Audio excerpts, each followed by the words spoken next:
નમસ્કાર દર્શક મિત્રો, આપણે આ ચેનલમાં આપનું હાર્દિક સ્વાગત છે। તો મિત્રો, ઘણા બધા ઉમેદવારો પોલીસની ભરતીની તૈયારી કરી રહ્યા છે।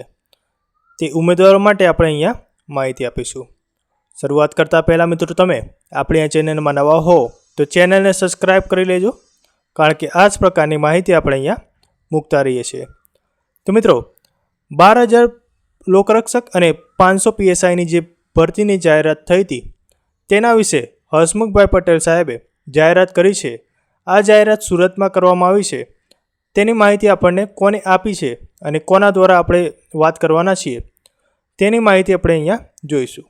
તો મિત્રો, જે 12,000 લોકરક્ષક અને PSIની જે ભરતી થવાની છે તેની શારીરિક કસોટી વિશે આપણે અહીંયા વાત કરીશું।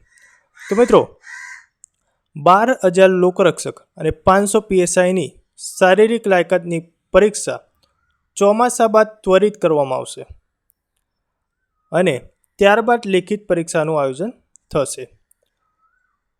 ભરતીમાં છેતરતા લોકોથી સાવધાન રહેવા પણ અપીલ કરી છે।